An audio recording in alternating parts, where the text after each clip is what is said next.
교회 나가는 사람하고 교회 안 나가는 사람, 그리스도인이 누군가 이렇게 말할 때 교회 나가는 사람이 그리스도인이고 교회 안 나가는 사람은 그리스도인이 아니다, 이렇게 구분을 할 수 있었습니다. 그만큼 교회 다니는 사람들이 20년 전만 해도 교회 안 다니는 사람하고 조금은 의식이나 또 삶의 방향이나 가치가 구분이 되었죠. 아주 간단하게 말하면 20년 전에는 교회 다니는 사람들이 착했어요. 교회 다닌다 그러면 나보다는 좀 착하겠구나, 잘 쏟고 이러겠구나, 이렇게 생각했는데 이제는 크리스찬이 누군가라고 하는 크리스찬의 실존에 대하여 물을 때에 교회 다니는 사람과 안 다니는 사람의 구분이 없어졌어요. 그러니까 조금은 비하적으로 말하면 다니는 놈이나 안 다니는 놈이나 거기가 거기야. 그래서 다니는 것과 안 다니는 것으로 크리스찬이라고 하는 실존을 규정하기가 어려워졌어요. 그래서 오늘 사회는 무엇을 요청하는가 하면 교회에 다니는 사람을 요구하는 게 아니라 예수처럼 살아가는 사람이 그리스도인이라고 하는 또 다른 변형된 크리스찬의 실존에 대한 개념을 정립하게 되었죠. 아마 여러분도 그것은 암묵적으로 인정을 하실 수밖에 없을 거예요.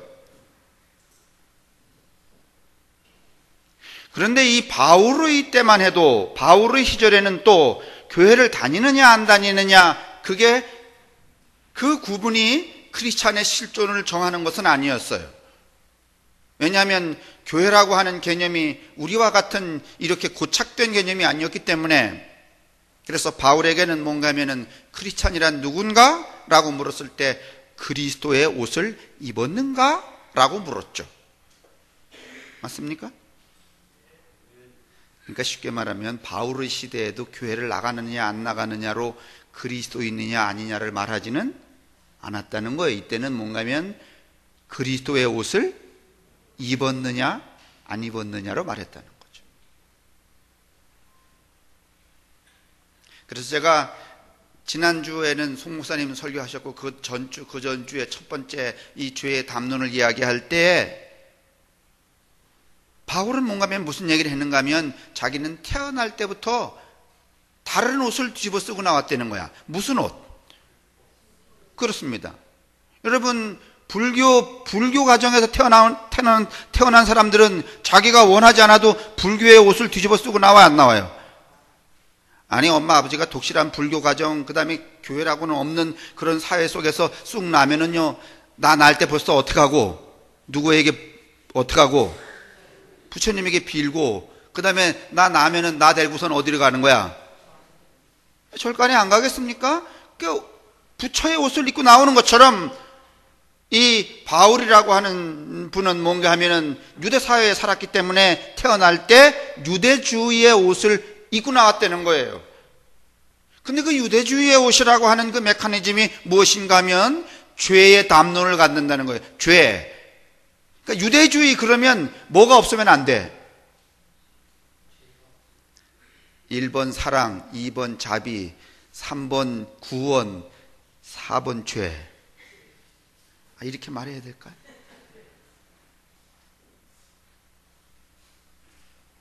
오늘은 제발 요거하고 안 하게 좀 해주세요. 유대주의의 옷이라고 하는 것은 뭔가 하면은 궁극적으로 죄라고 하는 담론이 율법 속에서는 등장하게 돼 있어요. 누구는 죄인이고 누구는 죄인이고. 그래서 죄인과 의인의 메커니즘 안에 자기가 들었다는 것이죠. 그게 첫 번째 여러분에게 드린 이야기였고, 두 번째 시간에 무슨 말씀을 드렸는가 하면 그 죄라고 하는 그 율법의 메커니즘이 얼마나 오랜 세월 동안 유대 사회에서 마치 우리가 이조 시대에 이 소위 말하면 공자교가 우리 삶의 저변에 이 사회 운영 체제를 얼마나 깊숙이 뿌리 내렸는지, 그런 이야기처럼 지난 시간에는 그런 그 죄의 담론이 어떻게 역사 속에서 깊게 뿌리 내려왔는지 하는 것들을 말씀을 드렸습니다. 결국은 이 이스라엘 백성들에게, 아니 유대인들에게 있어서 유대 율법이라고 하는 것은, 그리고 율법이 이제 생산해낸 이 죄라고 하는 것은 사회를 어떻게 하는가 하면 감시, 통제, 억압, 또 어떻게 감시하고 억압하고 통제만 해야 아니면 처벌도 해. 아니 예를 들면 쉽게 말하면 누가 눈병이 이렇게 뻘겋게 들었잖아요. 그러면 율법에서는 그게 생리학적으로 몸이 고장난 거야 아니면 죄를 져서 눈가리가 뻘개진 거야. 그러면 가서 그걸 고쳐줘야 돼 아니면 격리, 처벌을 시켜야 돼.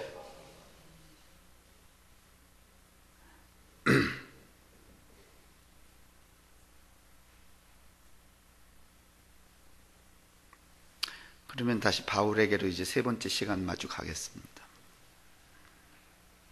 이 바울은 이러한 율법 종교와 싸움을 벌이고 있었다 말씀을 드렸습니다.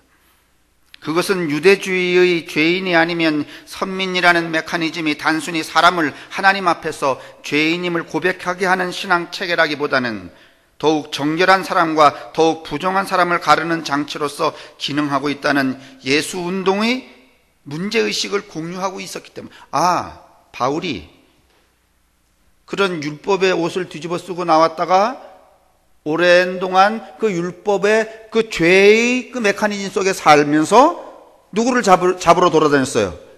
예수 믿는 사람들을 잡으러 돌아다니다가 다메섹이라고 하는 언덕에서 새로운 경험을 하게 되죠. 그리고 누구를 알게 되는가 하면 예수를 알게 되죠. 예수를 아는 그 즉시 바울에게 어떤 깨달음이 왔는가 하면, 우리 속에 깔려있는 이 죄의 메커니즘이 참으로 나쁜 것이로구나.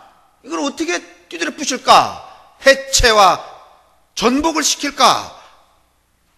그래서 이 바울은 뭔가 하면 그 예수와 더불어서 문제의식에 이제 공유를 하게 되었다, 그런 말입니다.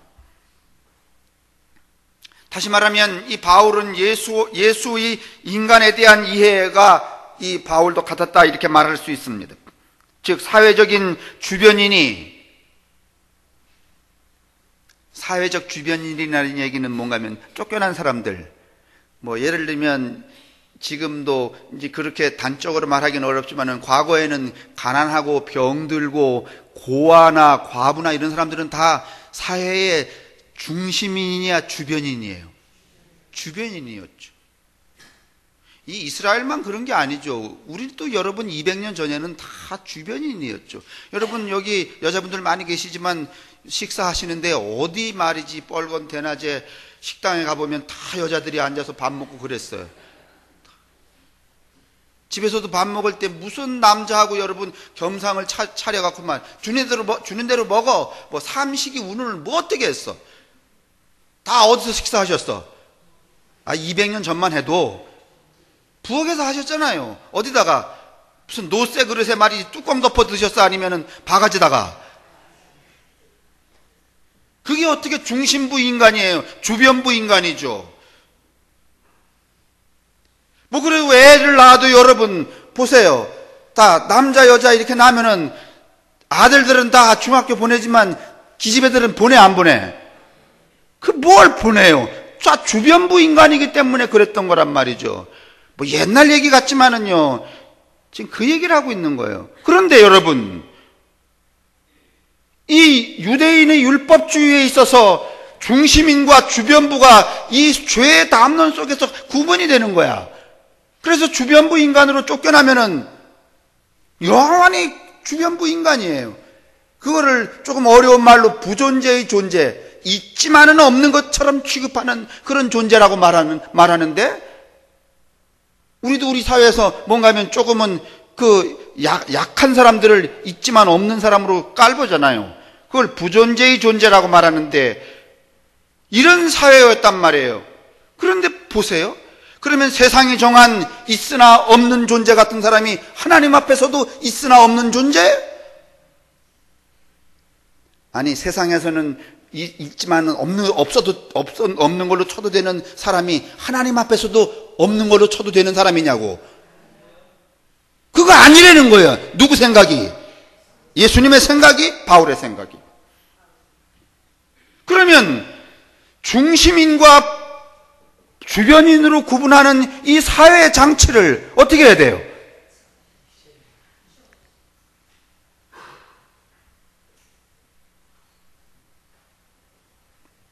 여러분, 세상에서 약한 사람이라고, 인간 같지 않은 사람이라고, 주변부 인간이라고, 부존재의 존재라고 하나님 앞에서도 여러분 그런 게 아닙니다. 여러분, 예수의 언동을 보십시오. 큰 부자가 떨그렁하고 돈 내고서 앞에서 주여 내가 이만 했습니다. 어떤 사람이 저 뒤에 와갖고 말이지 겨우 한 입 던지고서는 나는 죄인입니다. 그때 누구 돈을 받았다는 거야? 여러분, 그게 단순하게 생각하시니까 간단한 이야기지만은요, 이와 같은 사태 속에서 당시의 종교 체제는 누구를 더 귀하게 여겨요? 뒤에 있는 사람, 앞에 있는 사람. 그런데 예수님은 누구를 더 인정했다는 거야? 임마, 뒤에다. 진정으로 헌금한 사람은 뒷사람이다. 이건 뭔가 하면 당시의 사회 인식을 어떻게 하는 거야? 확 뒤집어 엎는 거예요, 여러분.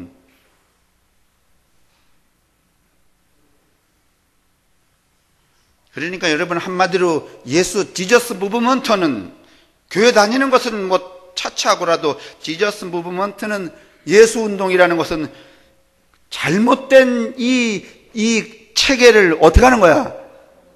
그렇습니다. 그냥 바꾸는 게 아니라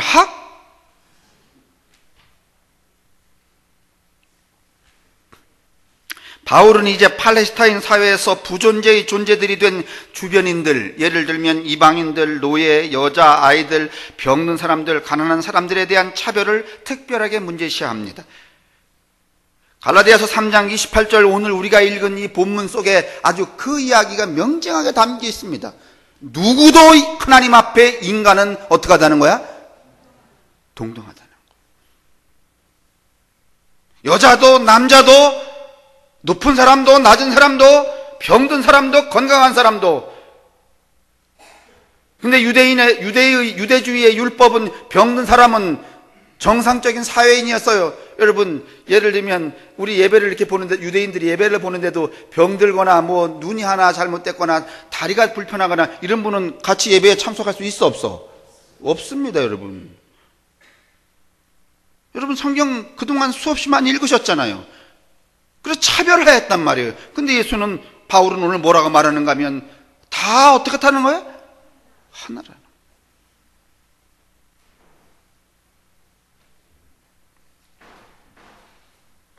다시 말씀드리면 당시의 유대 종교는 사회적으로나 종교적으로 가난하고 볼품없는 사람들을 스스로 저주스러운 운명에 복종하도록 하는 장치와도 같았던 것입니다. 지금은 이제 여러분이 그렇게 했지만 예전에도 여러분 그런 신앙의식을 가졌을 것 같아요. 무슨 병들면은 뭐 어떤 그 훈련을 받았는가 하면 내가 아무래도 뭘 어떻게 했는가 보다? 죄를 지었는가 보다. 일이 잘 되다가 망해도 어떻게 한가 보다? 죄를 지은가 보다. 다 죄에 결부시켰잖아요. 그래서 여러분, 병들면은, 교회 다니는 사람들이 병들면 여러분, 나 병들었어 이렇게 말하기 쉬웠어? 아니면 감췄어? 왜? 병이 무서워서? 아니면 죄 졌다고 말할까 봐? 그랬잖아.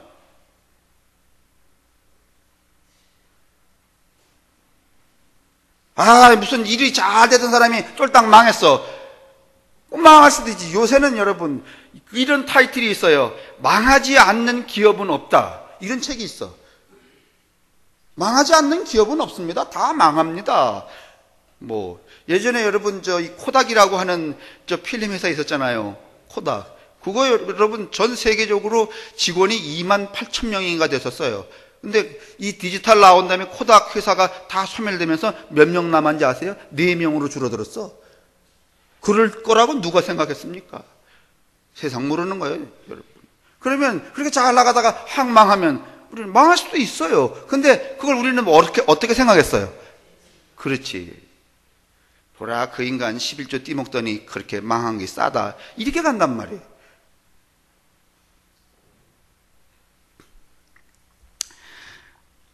옛날에 그런 게 아니라요.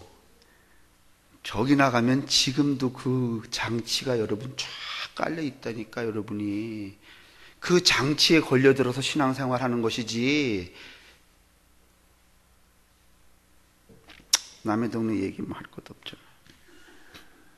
어떻든지, 그래서 그게 그렇게 되는 게 자기의 뭐라고 생각하는가 하면 운명이라고 생각하는 거예요.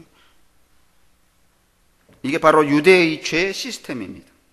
이래서 바울은 죄의 시스템에 대해서 해체를 시도하고 있습니다. 이런 문제 제기는 두 가지 방향을 갖습니다. 하나님 앞에서 말씀드린 죄의 시스템을 없애는 것이고, 다른 하나는 유대주의적인 선민 메커니즘을 없애는 것입니다. 아마도 오늘날 기독교인들 중에도 이런 시스템을 지니고 있는데, 그것은 교회 다니는 사람하고 다니지 않는 사람이라는 시스템일 것입니다. 한쪽은 빛의 자식이고 다른 한쪽은 어둠의 자식쯤으로 생각하는 고정된 생각. 아직도 이런 분들 많으실 거예요, 아마. 나는 교회 다니니까 그래도 너보다는 낫다 말이지.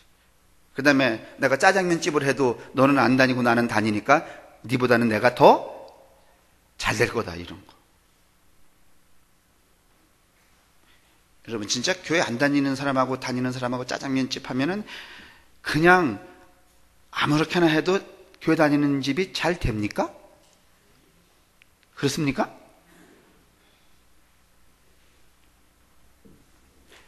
여러분, 짜장면도 목숨 걸고 해야 잘 되는 거야. 에? 무슨 미원이나 타고 말이지, 눈이나 쏘기고 이렇게 해서 예배당에 나와서 헌금한다고 짜장면집이 잘 될 리가? 요즘에는요, 교회 이 대중이 신의 눈만큼 밝아졌어. 에? 그래서 저 인간이 뭘로 장사를 하는지 다 알아. 근데 어떻게 짜장면집이 저절로 잘 됩니까?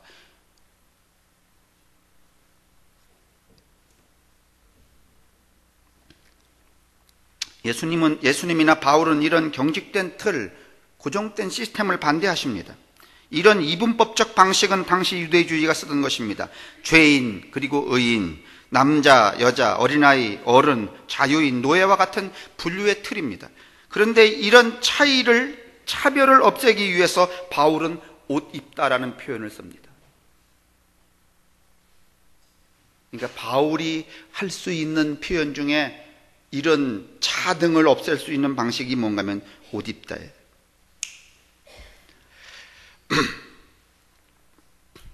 여러분, 자녀들 왜 군대 보내셨잖아요. 군대 보내기 전에는 여러분 사복 입고 다닐 때는 잘난 놈, 키 큰 놈, 배운 놈, 그 다음에 뭐 부잣집 아들, 가난한 집 아들, 그 다음에 호레비 자식, 이게 구분이 돼요. 그런데 여러분, 군대 가서 옷을 군복으로 다 똑같이 입잖아요. 그러면 여러분, 차별이 있습니까? 아니면 차이만 있습니까? 옷이라는 게 그런 거야.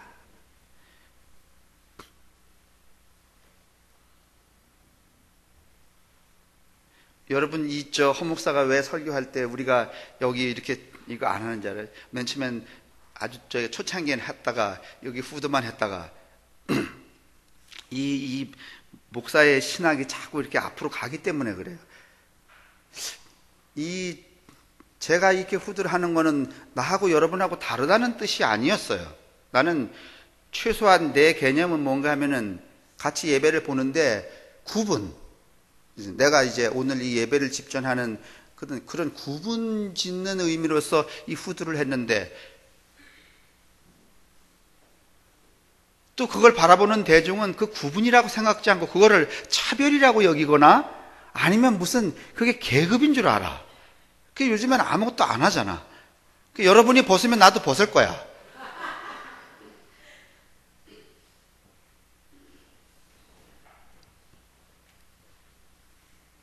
여러분, 이 옷 입다라는 것을 한번 잘 보십시오.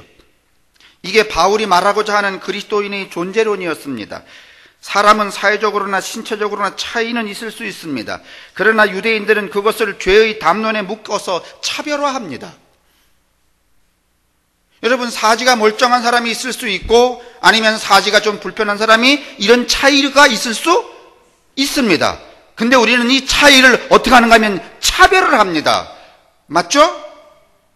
IQ가 200인 사람이 있을 수 있고 IQ가 2자리인 사람이 있을 수 있습니다. 그건 차이입니다. 차별이 아닙니다.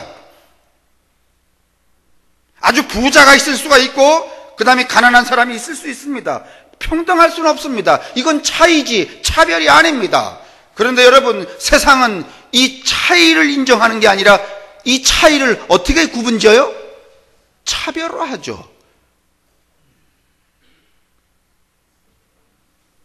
그런데 여러분, 이 차이가 나는 사람들에게 같은 옷을 입혀보십시오. 다 똑같습니다. 군대에 간 우리 아들들이 차이가 왜 없겠습니까? 그러나 군복이라는 유니폼을 입으면은 그 차별은 사라지고 차이만을 인정하는 균등성을 이루도록 되어 있습니다. 국가 앞에서 군복을 입은 아이들이 평등하듯이 하나님 앞에서 누구든지 차등적인 존재가 아니라 동질적 존재라는 것이 이 옷이 드러내는 명징한 교훈입니다. 그래서 우리는 다 뭘 입은 사람들이에요? 뭘 입었어요? 무슨 옷을 입었어? 그냥 옷을 입으면 안 되지. 왜냐하면 비싼 옷도 있고 싼 옷도 있으니까. 5,000원짜리도 있잖아요. 근데 그리스도의 옷은 여러분, 비싸고 싸고 이런 게 구분이 있어요, 없어요? 없어요. 그런데요, 조금 깊은 말씀입니다만은 바울은 이런 지배와 억압 그리고 처벌의 장치로서의 유대의 죄 시스템에 대한 해체의 노력에도 불구하고 여전히 오늘 우리 교회 안에는, 이 종교 안에는 순종의 장치가 남아 있습니다. 물론 바울은 그걸 염두에 두고 한 것은 아니지만은 그리스도로 옷 입으라고 했을 때 여전히 옷을 입고 있는지 안 입었는지를 바라보는 시선이 있다는 것입니다. 시선. 저 사람 믿음이 좋은 사람이야, 나쁜 사람이야? 대체적으로 여러분, 교회에서 믿음이 좋은지 나쁜지 그 시선은, 이 시선의 권력은 누가 갖습니까? 여러분이 아니면 내가. 손가락으로 하지 말고 입으로 해. 교회 안에서 그 사람 믿음이 좋아, 믿음에 대한 판단을, 이 시선을 보고서 판단하는 거 아니겠어요? 그 시선을 여러분이 가져, 제가 가져. 우선은 이게 시선이 갖는 권력이에요. 이제 조금 이게 증대가 되면은 목사도 그런 권력을 갖게 되고 시선을 갖게 되고 또 기독교나 한다는 사람도 그런 권력을 가지려고 그래. 그래서 지가 말이지, 아이고 그따위로 믿음 생활해서 되겠어, 이따위로 나오는 거야? 여러분, 이건 바울이 원하는 게 아니었습니다.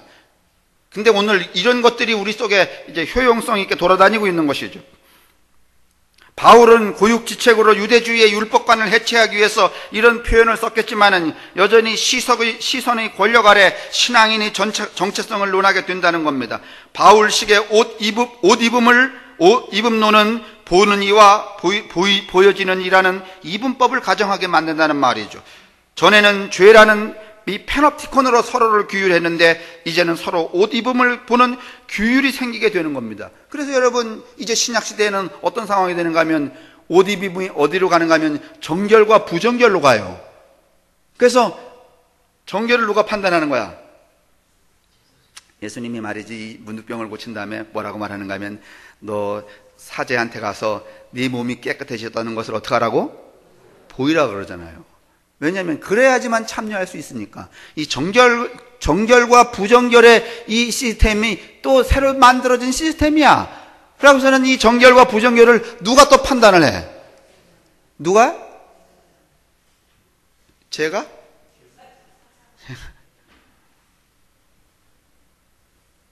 이게 여러분 조금 심화되면은 이런 언변이 나올 수 있어요. 축복도 내가 가능하고 여러분을 뭐 하는 것도? 저주하는 것도.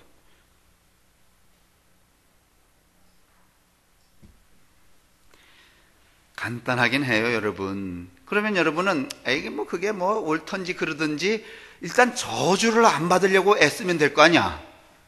그러면 뭐야? 축복일 테니까. 여러분, 이건 진리가 아닙니다. 장치지.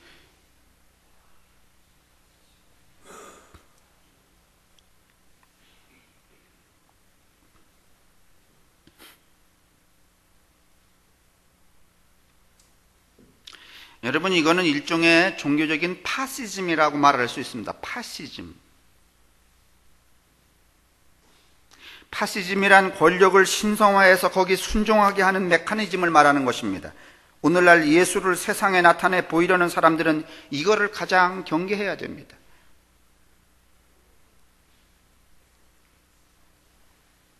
여러분이 아시다시피 바울은 예수님을 승계한 가장 유력한 예수 운동가 중에 한 사람입니다. 여러분이 이 표현을 좀 기억을 하셨으면 좋겠습니다. 예수 운동가.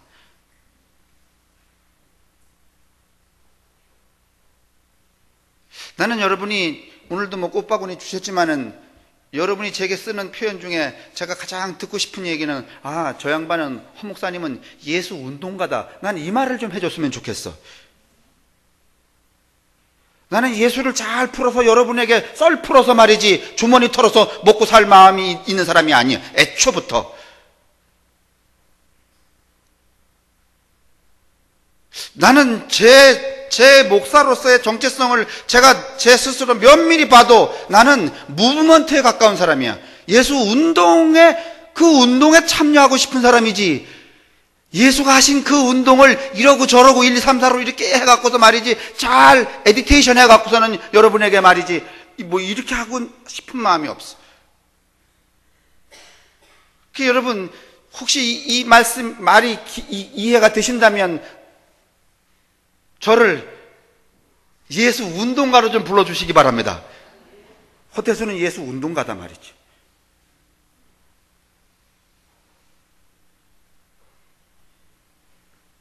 여러분 이 제 언변이나 이런 걸 보면은 운동가 같지 않아요? 근데 이 바울이 예수 운동가였어요, 여러분.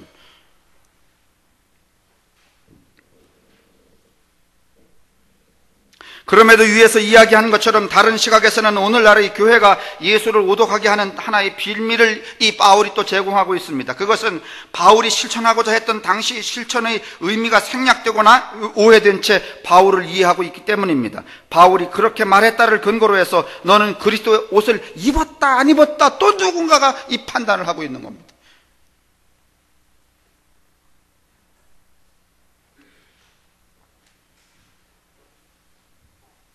이게 눈에 보이지 않게 종교 안에 사회 속에 그물처럼 설치되어 있는 것이죠. 이게 오늘날 어떻게 보면 진정한 예수의 정신이 오늘날 교회를 유지지탱 앞으로 나아가게 하는 게 아니라 이런 아주 장치가, 교묘한 장치가 오늘날 교회를 유지하게 하고 추동하게 하는 그 근본이 되고 있어요. 그렇기 때문에 뭔가 하면 생명성이 없는 거야.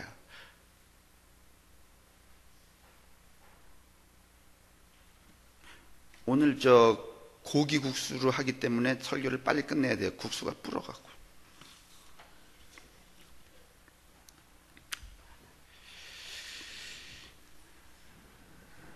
근데 여러분 보세요. 우리가 성경을, 복음서를 보면은 예수님이 기적을 많이 하셨어요? 안 하셨어요? 하셨죠.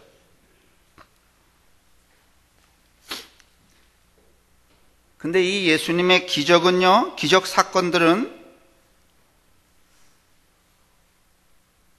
그냥 간단하게 생각하면 아픈 사람을 고쳐주는 의학적인 사건이지만은 이 구조적인 정황에서 볼 때는 예수님의 이 기적 사건은요, 이 유대 사회에 이렇게 깔려있는 중심인과 주변부인, 그러니까 사람과 사람 아닌 사람으로 구분되어서 장치되어 있는 이 사회를 전복시키기 위해서 하셨던 일들이 이 기적 사건입니다. 한번 보십시오, 여러분. 예수님의 기적은 주로 질병에 걸리거나 악령에 들린 이들을 고치는 게 아니었습니까?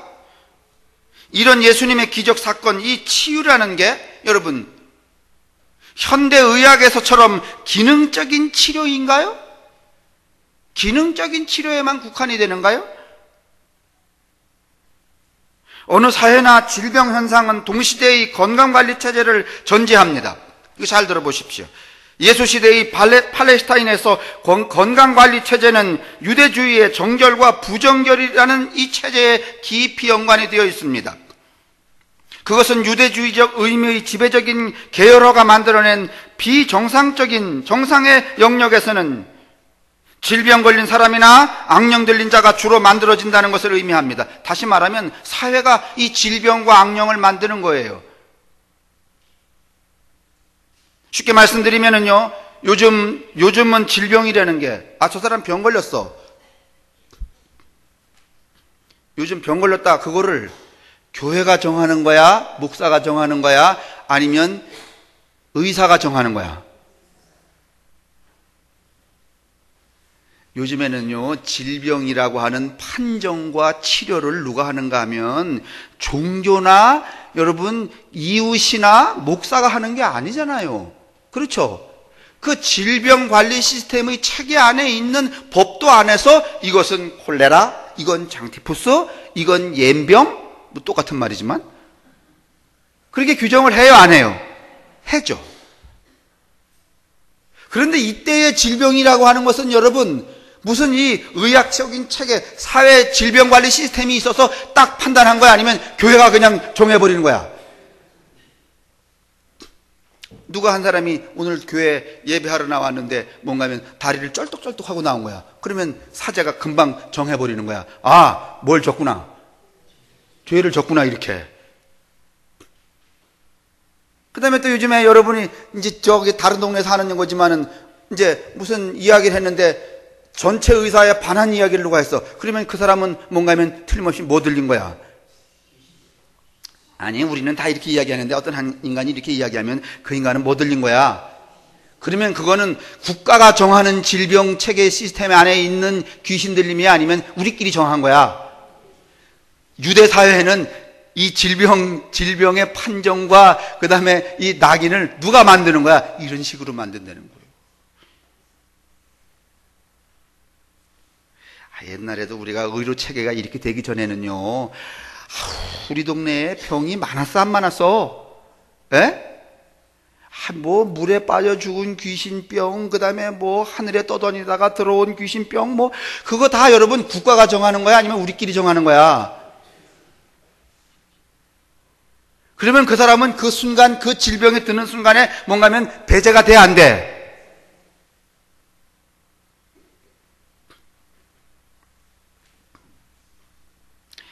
요즘은 질병이라고 할 때 국가가 정한 질병관리 시스템이라는 게 있잖아요. 이건 무슨 병이고 저건 무슨 병인데 이건 이래야 하고 저건 저래야 한다고 국가가 질병 체계를 만들잖아요. 그래서 어떤 건 어느 시대 어떤 때에 격려해야 할 병이었다가 어떤 때는 그게 아무것도 아닌 그런 경우도 있잖아요. 이런 시스템은 그래도 과학적이죠. 과학적이라는 말은 보편적인 우리 모두가 다 인정하는 그런 테두리 안에서 규정되는 거라는 말이죠. 질병관리라는 게 이러다 보니까 사회 구성원이 보건 예방 차원이 되는 거죠. 그래서 뭔가 하면은 누가 누구를 격리해도 보건 예방 차원에서 하죠. 근데 여러분 이렇게 이런 시스템이 없이 그냥 질병이 막 누군가가 사회가 막 규정해버리면 뭔가 하면은 이건 예방을 하려고 그러는 거 아니면 격리하려고 그러는 거야.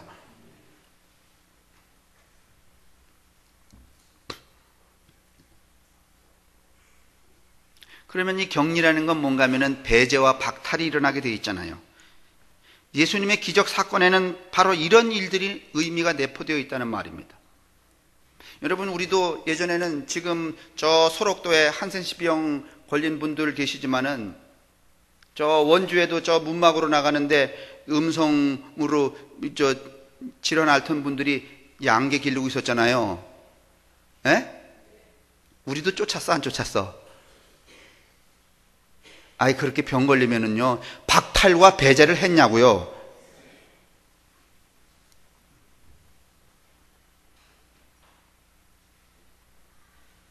이런 점에서 당시 질병에 걸렸다는 것과 악령이 들었다는 것은 그를 감옥에 넣는 거였어요. 격리하는 거였죠. 우리도 과거에 한센시병 환우들에 대해서 소록도에 가둬두었잖아요. 고치는 게 아니라 가두는 겁니다.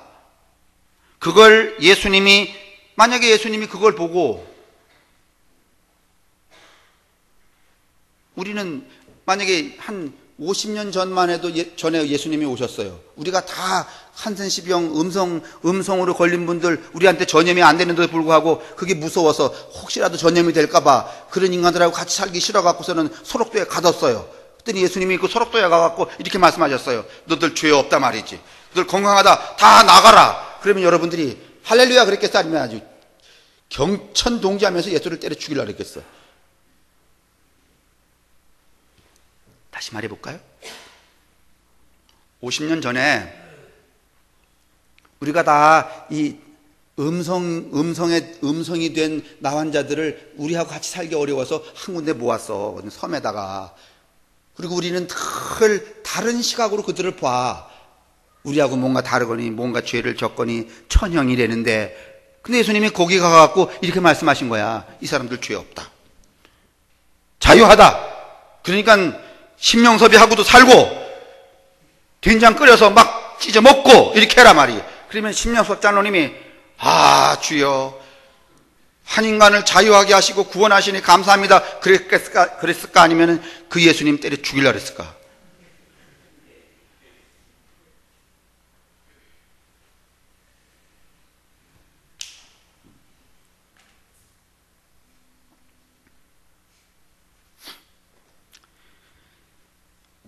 누구든지 여러분 이렇게 박탈과 배제한 사람들을 죄 없음으로 자유하게 여러분 해주면은 그것을 환영하는 게 아니라 여러분 그것에 두려움과 공포와 여러분 공격심을 갖게 되어 있는 것입니다. 우리식대로 말하면 예수님이 질병을 고친 기적인데 말이죠, 우리는 그 예수님의 행위에 대해서 분노하게 된다는 말입니다. 여러분 생각해 보십시오. 유대인들이 그랬어요, 안 그랬어요? 안 그랬어요? 소경을 고치고 귀머거리를 고치고 손 마른 자를 고쳤을 때 유대인들이 대환영을 했어요? 아니면 공격했어요?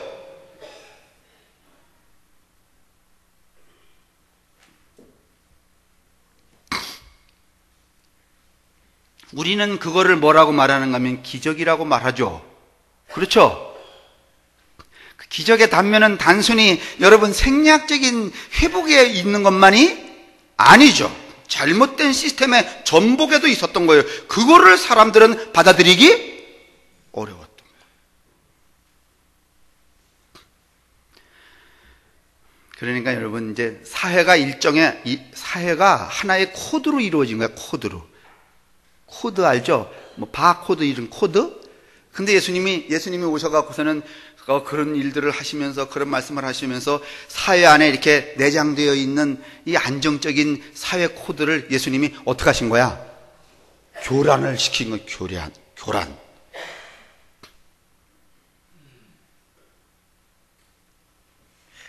나는 이런 측면에서는 정말 예수 믿는 게 너무 멋져.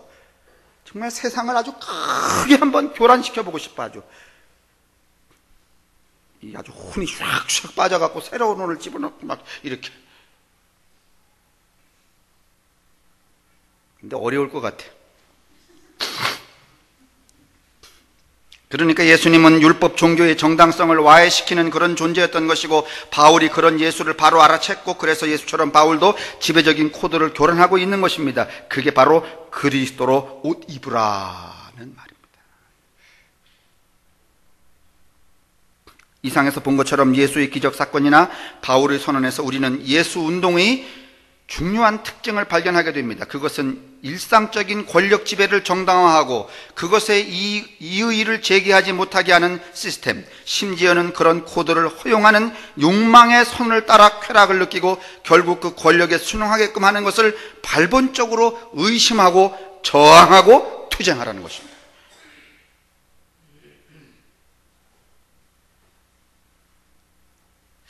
진짜 깨어있는 사람이 뭔가 하면은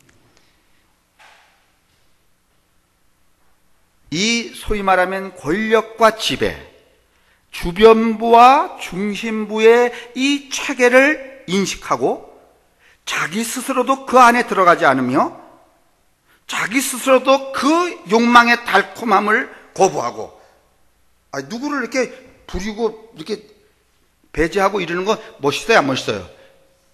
누구 이렇게 있는데 넌 돼, 넌 안 돼. 이거 한번 해보면 좋아, 안 좋아? 우리가 뭐 이렇게 심사할 때 말이지, 짝! 못 써! 이렇게 잘라버릴 때 쾌감이 생겨, 안 생겨요?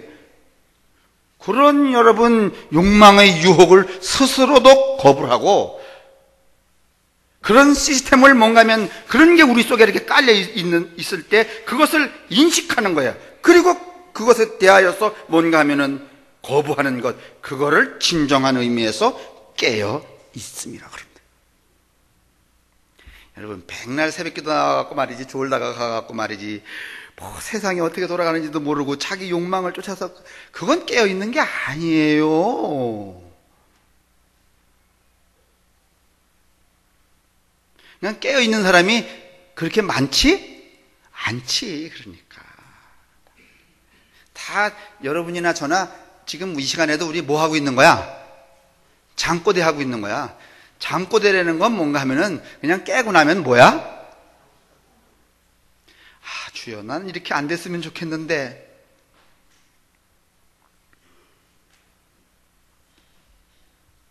예수와 바울은 당시 유대주의의 율법관을 그래서 문제시하는 것이죠. 이래서 믿는 사람들이 예수님이 인간이 되신 하나님이라고 고백했던 것입니다. 이거 잘 들으십시오.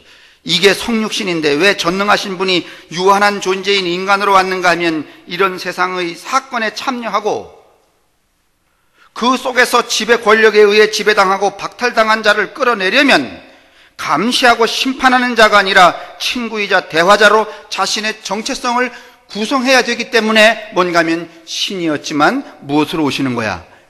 인간으로 오시는 거야. 그걸 성육신이라고 그럽니다. 이래서 성육신이 필요했던 것이죠. 그러므로 예수 따름의 신앙은 하나님에 대해서, 아니 권력에 대해서 순종하는 게 아니라, 여러분, 하나님께는 우리가 순종해야 되죠. 우주의 순리에는 순종해야 되죠. 그러나 여러분, 권력에는 순종하지 마십시오. 순종할 뿐만, 하지 말 뿐만 아니라 권력의 그 달콤한 유혹으로부터 자신도 어떻게 해야 돼? 경계해야 되는 거예요. 여러분, 목사 입장에서도 교인 200명 있는 교회 목사하고 1000명 있는 교회 목사하고 어느 게 더 뽀대나겠어?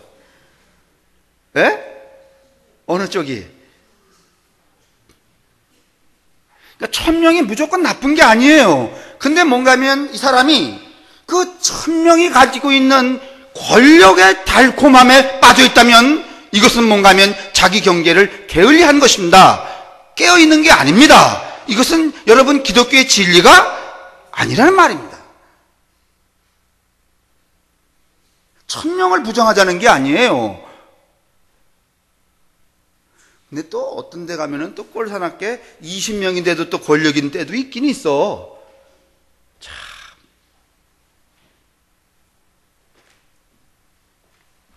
여러분, 하나님께는 순종하십시오. 하나님께는 순종하십시오. 순종하지 않을 수 없죠. 그러나 여러분, 권력에는 여러분 저항하십시오. 이래야 세상을 이길 수 있습니다. 그런 삶으로 여러분과 저를 주님이 초대하는 거야. 이리로 오라고. 그래서 오늘 여러분 초대되어 오셨잖아요.